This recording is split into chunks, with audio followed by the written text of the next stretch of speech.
Vous pourrez juger, après avoir soulevé d'office ce moyen, que M. Félix n'est pas recevable, en l'absence de liaison du contentieux à demander la condamnation de son employeur à réparer les préjudices résultant de l'illégalité de l'arrêté du 7 janvier 2020. En tout état de cause, vous pourrez appliquer la jurisprudence Bussière du 7 juin 2010, selon laquelle, si l'intervention d'une décision illégale peut constituer une faute susceptible d'engager la responsabilité de la collectivité publique, elle ne saurait donner lieu à réparation si, dans le cas d'une procédure régulière, la même décision aurait pu être légalement prise. Il appartient en effet au requérant d'établir le lien de causalité entre les illégalités fautives retenues et le préjudice. Sur les frais liés au litige, dans les circonstances de l'espèce, nous vous proposons de mettre à la charge de la commune le versement d'une somme de 1 500 € à M. Félix, au titre de l'article L761 du Code de justice administrative. Par ces motifs, nous concluons à l'annulation de l'arrêté du 7 janvier 2020, à ce que la commune de Castelnau-sur-Tongue verse à M. Félix une somme de 1 500 € au titre de l'article L761 du Code de justice administrative, et au rejet du surplus des conclusions des parties, y compris les conclusions de la commune au titre de l'article L761 du Code de justice administrative. Je remercie Madame la rapporteure publique pour ces conclusions fort complètes. Maître d'huile de Bénazet pour M. Félix. Il nous faut de l'audace, Madame le Président, Monsieur le Premier conseiller, Madame la Première conseillère. Encore de l'audace et toujours de l'audace, disait Danton en ouvrant le discours de l'Assemblée législative en 1792. Il vous faudra de l'audace pour aller plus loin que ce que vous propose Madame le rapporteur public. Et évidemment, je ne peux me satisfaire que partiellement de la proposition qui vous est faite ce soir par cette dernière, qui donc vous propose d'annuler la procédure qui a été suivie par la commune de Castelnau-sur-Tongue, mais qui lui ouvre la voie, évidemment, et vous le savez, à une régularisation et donc à une sanction de mon client, M. Félix. Les faits, il vous faudra de l'audace, je vais y revenir. Les faits de l'affaire sont assez simples, ils ont été rappelés de manière assez fidèle par Madame le rapporteur. M. Félix est agent territorial, fonctionnaire. On pourrait dire, sans lui manquer de respect, c'est l'homme à tout faire de la commune. C'est une petite gens, c'est quelqu'un qu'on appelle quand on a besoin de changer une ampoule, d'ouvrir un parc, de faire une menue réparation. Cet homme est également, et c'est peut-être le cœur du dossier, l'histoire nous le dira, cet homme est également représentant syndical, et à ce titre, évidemment, il n'a pas les faveurs de sa hiérarchie. Il est le petit caillou dans la chaussure, celui qui de temps en temps se manifeste en disant « Attention, vous allez trop loin. Attention, cela ne correspond pas au droit. Attention, monsieur le maire, vous n'êtes pas tout puissant. » Et donc, à ce titre, monsieur Félix gêne. Dans le cadre de l'exercice de ses fonctions, il a été convoqué par son supérieur hiérarchique qui lui a informé comme chaque année.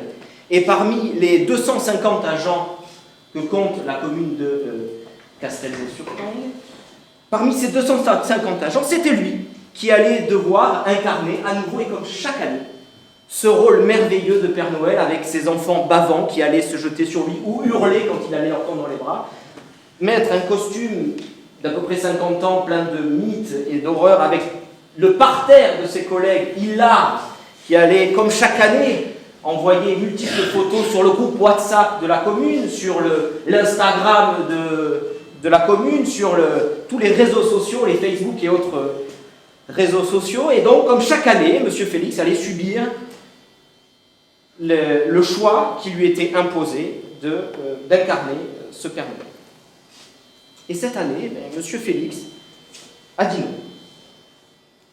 Il a dit non et le couperet est tombé avec une élégance rare, puisque vous aurez noté que l'enchaînement des dates est particulièrement délicieux, puisque M. le maire a eu l'élégance de notifier la convocation à l'entretien disciplinaire le 26 décembre, c'est-à-dire le lendemain du jour de Noël. Quelle élégance, quelle classe! Entre deux bouteilles de champagne, M. le maire convoque un de ses agents, un petit Jean, à un entretien disciplinaire. Il honore la convocation, il se rend à cette convocation, lui annonce qu'il lui est reproché d'avoir refusé le bon vouloir de sa hiérarchie, puisque c'est de ça dont on parle, le bon vouloir.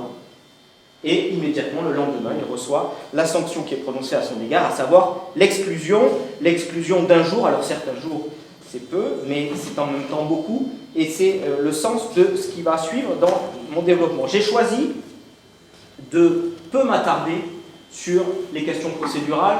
Je souscris évidemment au raisonnement de Madame le rapporteur public qui va dans le sens de ma requête et de mes écritures, et je serais très intéressé d'entendre mon contradicteur sur l'absence de garantie liée à la présence d'un conseil pour assister son client lors d'un entretien disciplinaire. Je suis très intéressé par voir comment la commune va réussir à nous soutenir qu'à un moment, la présence du conseil et de l'avocat n'est pas nécessaire, n'est pas une garantie au service de son client. Bref. Sur la question qui nous occupe et l'enjeu de ce dossier, Madame le Président, pardon, messieurs les conseillers, et donc l'enjeu qui est la question de la faute. Monsieur Félix commet-il une faute disciplinaire quand il refuse d'endosser le costume de Père Noël? Il n'y a pas de définition légale de la faute. Coquetterie législative, je ne sais pas, ou volonté surtout de ne pas s'immiscer dans des questions qui pourraient être problématiques pour le législateur. Cette charge vous est dévolue, Madame le Président, Monsieur et Madame du tribunal, et donc il va vous appartenir de qualifier cette faute, au regard d'une obligation législative, réglementaire, et d'un comportement reproché à l'agent. Avant d'entrer dans le vif du sujet, je trouvais intéressant de vous livrer les propos qui, je vous le concède, datent un peu, mais qui me paraissent éclairer le dossier d'une intéressante lumière. La Boétie, 1576, on remonte un peu, Instagram n'était pas encore là, et la Boétie disait « Il est incroyable de voir comme le peuple, dès qu'il est assujetti, tombe soudain dans un si profond oubli de sa liberté qu'il lui est impossible de se réveiller pour la reconquérir. Il sert si bien et si volontiers qu'on dirait à le voir qu'il n'a pas seulement perdu sa liberté, mais gagné sa servitude. » Dans cette affaire, Madame le Président, il est reproché à M. Félix d'avoir méconnu les dispositions de l'article 28 du statut général de la fonction publique. Ces dispositions, je vais vous les lire pour que nous les ayons bien en tête. Tout fonctionnaire, quel que soit son rang dans la hiérarchie, est responsable de l'exécution des tâches qui lui sont confiées. Il doit se conformer aux instructions de son supérieur hiérarchique, sauf dans le cas où l'ordre donné est manifestement illégal et de nature à compromettre gravement un intérêt public. Je vous propose d'avoir une lecture audacieuse de cet article. Pourquoi? Parce que, selon moi, ce dernier doit être lu alinéa 1 corrélé à alinéa 2. Tout fonctionnaire, quel que soit son rang dans la hiérarchie, est responsable de l'exécution des tâches qui lui sont confiées. Et dans le cadre de ces tâches qui lui sont confiées, il reçoit des instructions de la part de sa hiérarchie qu'il doit mettre en pratique.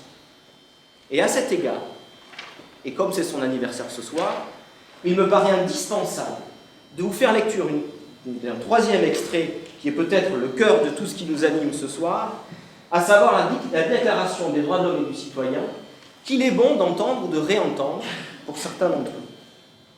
Je ne vais pas vous la lire in extenso, rassurez-vous, simplement quelques morceaux choisis qui me paraissent nécessaires pour juger cette affaire.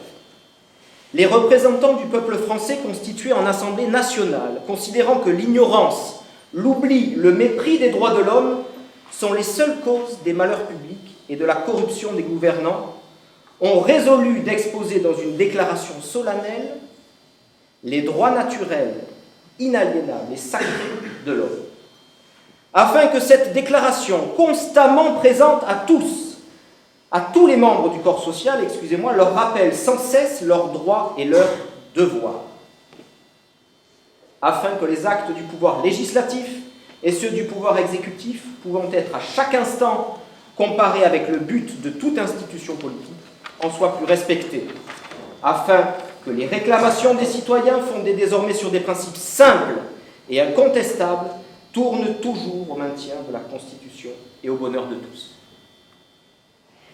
Article 1er, les hommes naissent et demeurent libres et égaux en droit.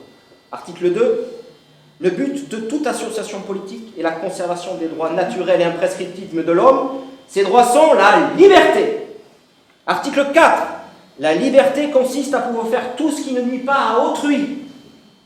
Article 11, la liberté, la libre communication des pensées et des opinions est un droit des plus précieux de l'homme. Vous m'avez compris, aujourd'hui, nous avons tendance, Madame le Président, à oublier que le fondement de notre système judiciaire est la liberté. Pourquoi la liberté?